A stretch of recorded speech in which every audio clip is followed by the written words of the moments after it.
আমরা কতটা কর্ম অন্ধ জীব দেখুন। আমরা যে প্রতিনিয়ত যে সেবার জন্যে, এই সংসারটা নির্মাণ করার জন্য যে প্রতিদিন হাড় ভাঙা পরিশ্রম করছি গো, কি পেয়েছি গো, কি দিয়েছে আমার এই সংসার? সংসার নামক যে বস্তুটির মধ্যে আমাদের হৃদয় প্রাণ মন জুড়িয়ে আছে, দেহটা আঁকলে আছে, এই সংসার বস্তুটি আমাদের কি দিয়েছে গো? দেখবেন বাবা, প্রতিনিয়ত আমরা সেবার জন্য মানে খাওয়ার জন্য আমরা চিন্তা ভাবনা করি, হারে সকালটা কিভাবে কাটবে, দুপুরটা কি দিয়ে রান্না হবে, সন্ধ্যাবেলা কি হবে। তাই বলছে আমরা যখনই সেবা করি শুধু খাই খাই করি আমাদের দেহটা। দেখবেন বাবা, সকালে দেবেন চলে যাবে, বিকালে দুপুরে দেবেন চলে যাবে, রাত্রে দেবেন চলে যাবে, তাই না বাবা? যা দেবেন এই দেহের মধ্যে চলে যাবে, কিন্তু আমরা পেলাম কি? আমরা সেবা করি কেন? অমৃত ফলেরও আসে। যদি কোনটা ভালো কোনটা মন্দ, বলছে আজকের পোলট্রি খেয়েছি হবে না, খাসির মাংস খেলে মনে আরো টেস্ট হতো। বলছে আজকের আপেল খেয়েছি, দুদিন বাদে তো এই তো আমের বাজার এসে গেল, কোন আমটা বেশি ভালো আমরা টেস্ট করতে পারলে ভালো হতো। এই টাকা মানিস না ও মা, এই যে দেহের মধ্যে যেটা কোনটা অমৃত আমরা বুঝতে পারছি না। তাই বলছে ও তুই প্রেম কল্প তরু শ্রী গৌরব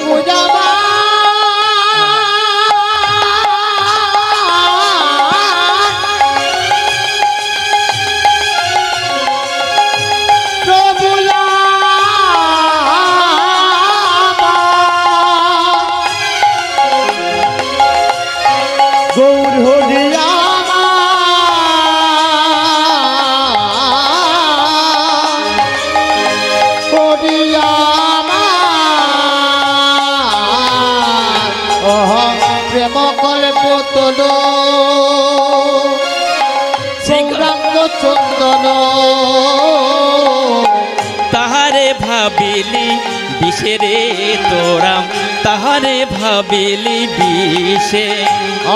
প্রেম কল্প তরু গৌরাঙ্গ চন্দন, প্রেম কল্প তরু গৌরাঙ্গ চন্দন, তাহারে ভাবিলি বেঁচে দে, তাহারে ভাবিলি বেঁচে।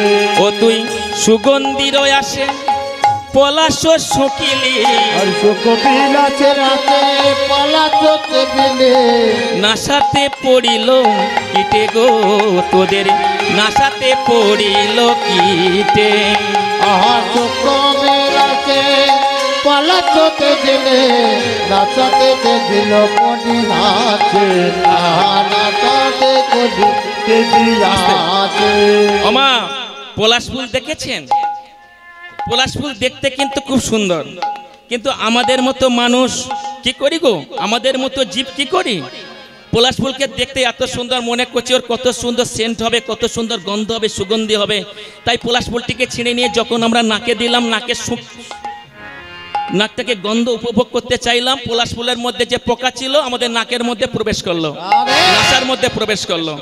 তাই বলছে তুই যে পলাশ ফুলকে দেখলি ওর কোনো গন্ধ নেই, তুই যে সংসারটা নিয়ে এত নাড়াচাড়া করছিস, যে বিষয় বৈভব নিয়ে এত নাড়াচাড়া করছিস, যে সংসার সংসার করে মরছিস, যে স্ত্রী পুত্রকে নিয়ে মরছিস, ওরে ওই সন্তান তোর নয়, ওই পুত্র তোর নয়, ওই বিষয় বৈভব তোর নয়, ও শুধু পোকার মতো, ওই শুধু পলাশ ফুলের মতো দেখতে এত সুন্দর, সংসারটা এত সুন্দর, কিন্তু ওর কোনো কর্ম হবে না।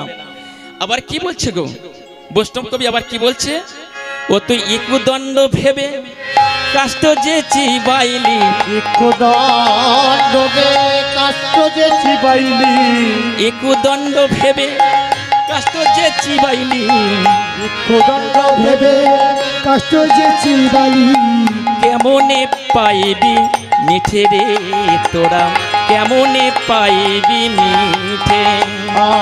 ইকুদণ্ড ভেবে কাষ্ট যে চিবাইলি, ইকুদণ্ড ভেবে কাষ্ট যে চিবাইলি, কেমনে জানিবি মিঠে রে, যদি কেমনে জানিবি মিঠে।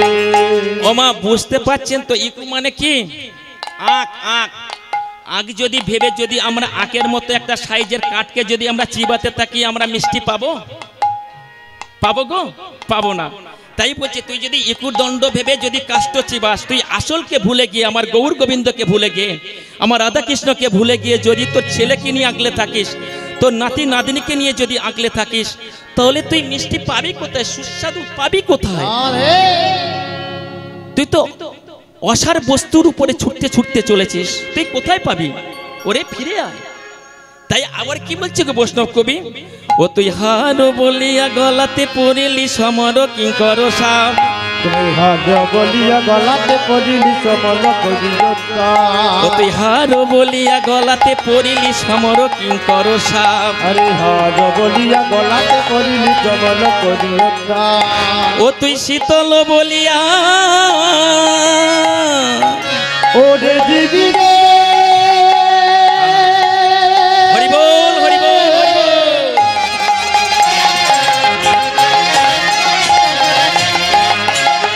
ওরে কলির যে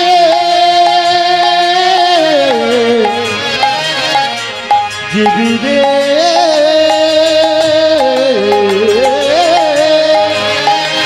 দিবি রে,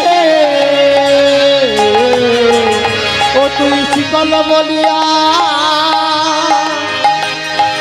গলাতে পড়িলি, ও তুই শীতল বলিয়া আগুন পোয়ালি, আরে শীতল বলিয়া রাখুত পমালি, পাইলি মরণতা, পাইলি মরণতা, ও তোর শীতল বলিয়া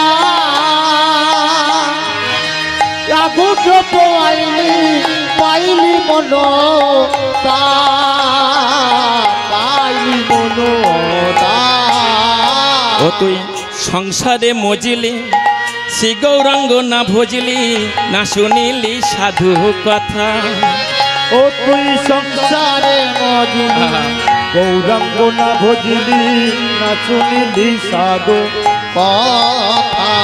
ও মা দেখুন বাবা কত সুন্দর কথা বলছে, দেখুন কীর্তন সবাই গাইবে ঠিক আছে, যদি না বোঝা যায় তাহলে ভালো লাগবে না বাবা। এই যে যখন আমাদের শীত আসে, শীতের জন্য আমরা কি করি গো, উনান সালে গিয়ে আগুনের কাছে গিয়ে আমরা তাপ পোয়াই, যখন প্রচণ্ড তাপ লাগে আবার সরে আসি, তাই না বাবা? ওরে প্রচণ্ড হাত টাতগুলো গরম হয়ে গেছে, চলে আয়।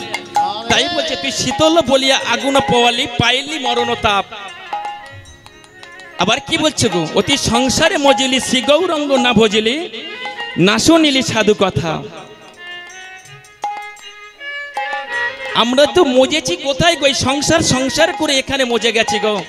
আমরা সৎ গুরুচরণ আশ্রয় করি না, সৎ পথ অবলম্বন করে চলতে পারি না। তাই বলছে ও তুই শীতল বলিয়া আগুন পোয়ালি, ও গো শীতল বলিয়া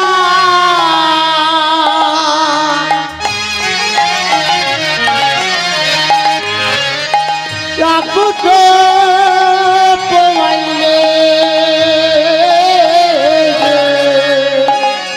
পাইলি মরণতা, পাইলি মরণতা, ও তুই শীতল বলিয়া রাখুত পমাইলে, পাইলি মন তা, পাইলি মন তা, ও তুই সংসারে মজিলি গৌরাঙ্গ না ভজিলি, না শুনিলি সাধু কথা। আরে সংসারে মজিলি গৌরাঙ্গ না ভজিলি, না শুনিলি সাধু কথা, ও তোর ইহ পরকাল দুঃখ লখওয়ালি, ইহ পরকাল দুঃখ লোকমালে, ও পাগলে মনরে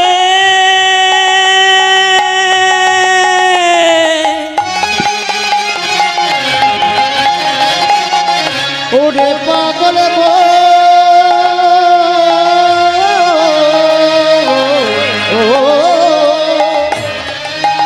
পাগল গো, ও তোর ইহ পরকাল দুঃখ লখওয়ালি, ইহ পরকাল দুঃখ লোকমালে, খাইলি লোচন মাথা, খাইলি তোর মাথা, আরে কিবা খাইলি কোন মাতা নিতাই গৌর হরি বল হরি বল হরি বল হরি বল। কাই দিল কোন মাতা কাই দিল কোন মাতা কাই দিল কোন মাতা। এই যে তুমি গৌর গৌর বললে তো পাগল হচ্ছ। তুমি যে কীর্তন গাইছো, তুমি যে কীর্তন করছো বলে তোমাকে ছেড়ে দেবো না। শোনো আমা, এক ভক্ত পিছন থেকে সমন দিক থেকে বলে উঠলো, এই যে তুমি যে গৌর গৌর বলে পাগল হয়ে গেছো, তোমার গৌরের গুণের কথা জানো? তোমার গৌর আমাদের কি দিয়েছে গো? তোমার গৌরকে চেনো তুমি? কে? ওকে ডাকলে ও সর্বহারা করে দেবে গো। তাই বৈষ্ণব কবি কি বলছে জানো? এই যে শোনো শোনো, তুমি এমন করে দুঃখ পেও না, এমন করে কটু কথা বলো না আমার মহাপ্রভুকে। তাই আমার কি বলছে গো? কে বলে গৌরাঙ্গ ভালো রে সজনী, কে বলে গৌরাঙ্গ ভালো। আহা কে বলে গৌরাঙ্গ ভালো, আমার কে বলে গৌরাঙ্গ ভালো। ও তার বাহিরে গৌর সোনারো বরণ, গো বাহিরে গৌর সোনালো বরণ, বাহিরে গৌর সোনারো বরণ, তার বাহিরে গৌর সোনার বরণ, ভিতরে কে বলে কালো গো সজনী, ভিতরে কে বলো কালো। ও তার বাহিরে গৌর সোনালো বরণ, ভিতরকে বলি কালো রে সজনী, ভিতরকে বলি কালো। সে যে কালো ছিল এবার সাদা হয়েছে, আহা কালো ছিল এবার সাদা হয়েছে, কালো ছিল এবার সাদা হয়েছে। আহা কালো ছিল এবার সাদা হয়েছে। গোপীর অঙ্গের ধুলি গায়ে মেখে কালো ছিল এবার সাদা হয়েছে। ওই গোপী অঙ্গে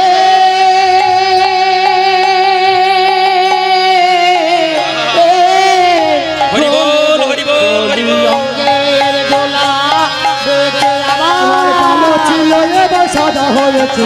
হরি হরি হরি বলে কালো ছিল এবার সাদা হয়েছে। আরে গোপী অঙ্গের ধুলা মেখে সাদা হয়েছে। ওমা, আমার গৌরাঙ্গ মহাপ্রভু সাদা হলো কি করে, পরিষ্কার হলো কি করে? তিনি তো কালো ছিলেন।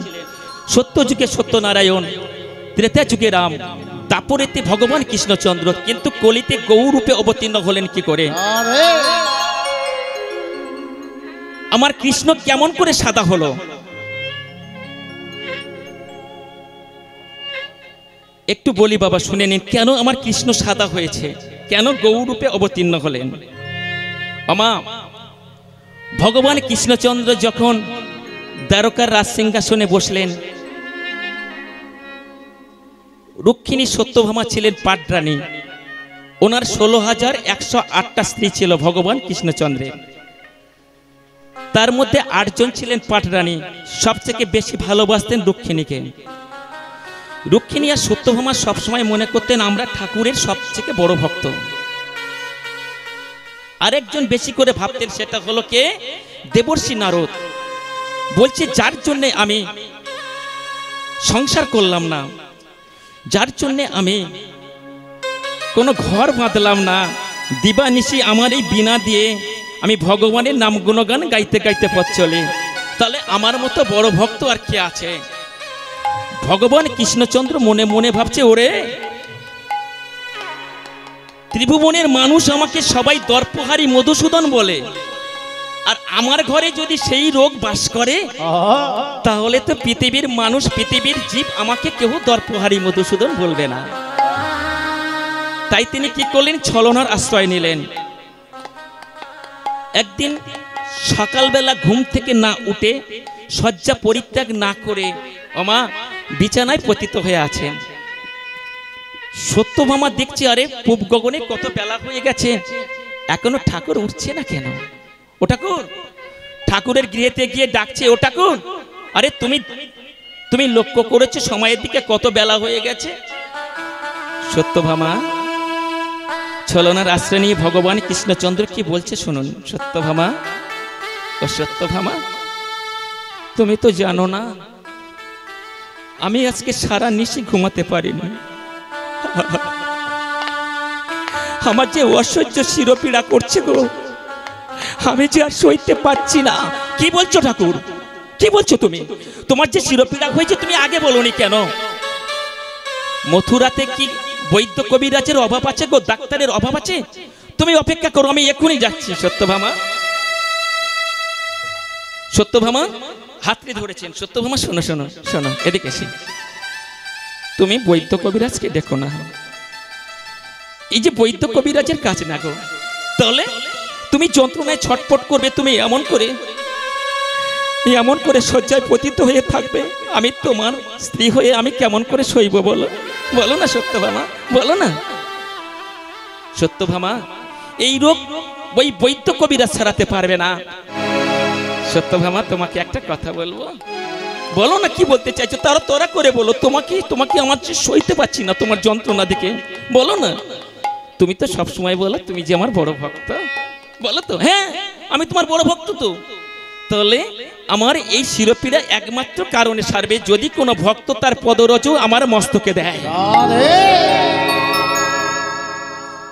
যে এই কথাটি বলেছেন সত্যভামা 5 হাত দূরে সরে গেছেন। ঠাকুর, ঠাকুর, তোমার কি মাথা খারাপ হয়ে গেছে? ভক্তের চিন্তা করতে করতে তোমার মাথাটাই খারাপ হয়ে গেছে গো। আমি যে চরণ সেবা করার জন্য, যে চরণের প্রতি হয়ে আমি ব্রতী নিয়েছি, সেই চরণকে সেবা করার জন্য আমি তোমার কাছে দিবানিশি তোমার পরিশ্রম করে তোমার সেবা করার জন্য আমি এসেছি গো। আর আমি তোমার ভক্ত হয়ে তোমার মাথায় দেব আমার চরণের দোলে। বলতে বলতে সত্যভামা গৃহের বাইরে চলে গেলেন। রুক্মিণীও এসে দেখছে একই অবস্থা, একই কথা বললেন। রুক্মিণীও বাইর হয়ে গেল। এমতো সময় নারদ বিনা বাজাতে বাজাতে হরি গুণগান গাইতে গাইতে আসছে গো। ভজ শ্রীকৃষ্ণ লহ শ্রীকৃষ্ণ, কহ শ্রীকৃষ্ণের নাম রে। ভজ শ্রীকৃষ্ণ উলুধ্বনি মায়েরা, শ্রীকৃষ্ণ লহ শ্রীকৃষ্ণের নাম রে। ভজ শ্রীকৃষ্ণ লহ শ্রীকৃষ্ণ, কহ শ্রীকৃষ্ণের নাম রে। ভজ শ্রীকৃষ্ণ লহ শ্রীকৃষ্ণ, কহ শ্রীকৃষ্ণের নাম রে। যে জন কৃষ্ণ ভজে সে হয় আমার প্রাণ রে। যে জনকে হরি বল হরি বল হরি বল। ভজে সে হয় আমার প্রাণ রে। যে জয় শ্রীকৃষ্ণ ভজে সে হয় আমার প্রাণ রে। ভজ শ্রীকৃষ্ণ লহ শ্রীকৃষ্ণ, লহ শ্রীকৃষ্ণের নাম রে। কৃষ্ণ লহ শ্রীকৃষ্ণ, নিতাই গৌর হরি বল হরি বল হরি বল। ভজ শ্রীকৃষ্ণ কহ শ্রীকৃষ্ণ, লহ শ্রীকৃষ্ণের নাম রে। ভজ শ্রীকৃষ্ণ শ্রীকৃষ্ণ, কহ শ্রীকৃষ্ণের নাম রে। নারায়ণ নারায়ণ নারায়ণ। সত্যভামা রুক্মিণী দেখতে পেয়েছেন নারদ বিনা বাজাতে বাজাতে হরি গুণগান গাইতে গাইতে তাদের গৃহে প্রবেশ করছে। ছুটতে ছুটতে সত্যভামা রুক্মিণী বলছে, ও ঠাকুর, এই যে নারদ তুমি এসেছো, তোরা করে এসো, আমাদের খুব বিপদ। কি হয়েছে বলো না, আমার ঠাকুর কেমন আছে বলো না, বলো না গো। আমার ঠাকুর কুশলে আছে তো, বলো না। আমার ঠাকুর কুশল, তোমার ঠাকুরের ভালো নেই, তোমার ঠাকুরের হয়েছে চিরপীড়াম, তুমি তোরা করে যাও। সে কি গো, তোমাদের মথুরাতে দ্বারকাতে কি বৈদ্য কবিরাজের অভাব আছে? তোমরা তাহলে ঠাকুরকে এমন করে যন্ত্রণা দিচ্ছ কেন? বলছে তুমি ভিতরে যাও, গেলে বুঝতে পারবে কি হয়েছে। মামা নারদ তো ভিতরে প্রবেশ করেছেন, ঠাকুরের কাছে গিয়ে বলছি, ও ঠাকুর, ঠাকুর কি হয়েছে তোমার? তুমি কেন শয্যা পরিত্যাগ করনি বলো না, কি হয়েছে তোমার? নারদ, নারদ, আমার আমার শিরোপীড়া করছে, আমি যে সইতে পারছি না নারদ। তাহলে বৈদ্য কবিরাজকে কেন খবর দিচ্ছ না বলো না, কেন খবর দিলে না তাকে?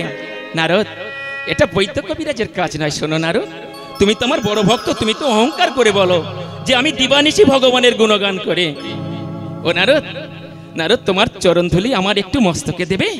যেই বলেছেন বাবা, লাফিয়ে পাঁচা ও ঠাকুর, আমি বুঝতে পেরেছি তোমাদের ভক্তের চিন্তা করতে করতে আর তোমার এই রাজ সিংহাসনের দায়িত্ব দিয়েছি না, এই দায়িত্ব পড়ে তুমি সবকিছু বিসর্জন দিয়েছো। কোনটা ভালো কোনটা মন্দ তুমি কিছুই আর তোমার কিছু নেই। কেন কেন নারদ তুমি এমন করে বলছো? ও নারদ, তুমি এমন করে বলছো কেন? আর বলবো না, যে চরণের ধুলি পাওয়ার জন্যে, যে চরণ পাওয়ার জন্যে আমি সংসার করলাম না, আমি দিবানিশি তোমার গুণগান গাই, আর তুমি বলছো আমার চরণধুলি তোমার মস্তকে দেব? ঠাকুর, ও ঠাকুর, বলছে এছাড়া কোনো উপায় নেই নারদ। ছুটতে ছুটতে নারদ বাহির হয়ে এসে সত্যভামা রুক্মিণীকে একই কথা বলছে, তোমরা তো ভগবানের স্ত্রী, তাই এত যন্ত্রণায় ছটপট করছে, তোমরা দিতে পারছো না। বলছে তুমি তো ভগবানের বড় ভক্ত, তুমি তো দিতে পারো, আমরা স্ত্রী হয়ে কেমন করে দেব? তুমি দাও না। কোনো উপায় না পেয়ে নারদ বলছে ঠিক আছে ঠিক আছে, দাঁড়াও, দেখছি কোথায় ধুলি পাওয়া যায়, কোন ভক্তের ধুলি নিয়ে আসা যায়। আমার মনে পড়ে গেল ব্রহ্মলোকের কথা। পিতামহ ব্রহ্মার কাছে গিয়ে আমা নারদ করজোড়ে বলছে, পিতামহ, ওগো পিতামহ, তোমার কাছে এসেছে। বলছে নারদ তুমি এসেছো ঠিক আছে, বলো আমাদের ঠাকুর কেমন আছে? কতদিন দেখা হয়নি, মথুরাতে রাজা হয়ে বসে আছেন আমাদের ঠাকুর, আর তো কোথাও যাচ্ছে না। বলো, ঠাকুরের হয়েছে শিরোপীড়া, তাই তো তোমার কাছে ছুটতে ছুটতে এসেছি।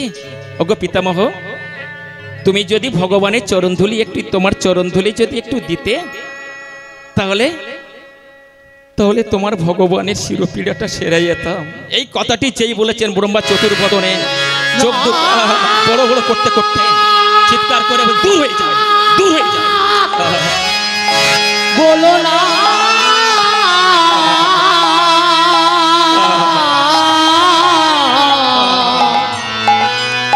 ও গো নারদ গো, বলো বলো না,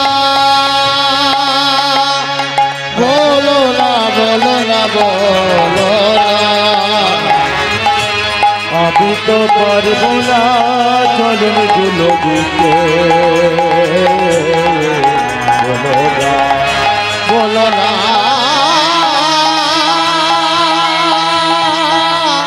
বলো না। নারদ, আর একবার যদি এখানে দাঁড়িয়ে থাকো, তোমাকে আমি ভস্মীভূত করে দেব।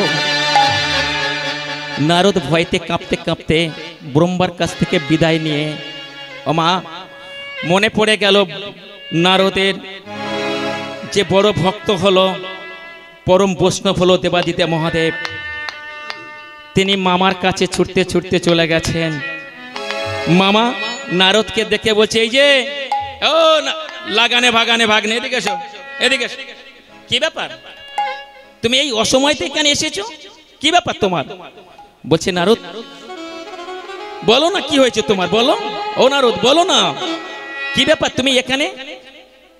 মামা, তুমি যার সংবাদ নিতে চাইছো আমার কাছে, ঠাকুর ভালো নেই গো, ঠাকুরের হয়েছে শিরোপীড়া, তাই কোনো ভক্ত যদি তার পদরজ দেয়, তার শিরেতে যদি ধারণ করেন, তাহলে তাহলে ভগবানের শিরোপীড়াটা সেরে যাবে। তাই তো মামা তোমার কাছে ছুটতে ছুটতে এসেছি। মামা, তুমি তো ঠাকুরের বড় ভক্ত, দাও না মামা, দাও না, দাও না তোমার চরণ ধরে। কি বললে, কি বললে তুই? ওরে বেটা, আমি জানি তুই কিছু গন্ডগোল করবে। যে চরণে, যে অঙ্গেতে যশোমতী মায় আমার তুলসী চন্দন দিতে হাত কম্পন করে, আর সেই দেহেতে দেব আমার পদরজ, যার চরণ পাবার জন্য সংসার ধর্ম পরিত্যাগ করে আমি এই শ্মশান ঘাটে এসে তার নাম গুণগান করি। আর তাকে দেবো আমি চরণ ধুলে? না দূর হয়ে যা, দূর হয়ে যা, দূর হয়ে যা এখান থেকে।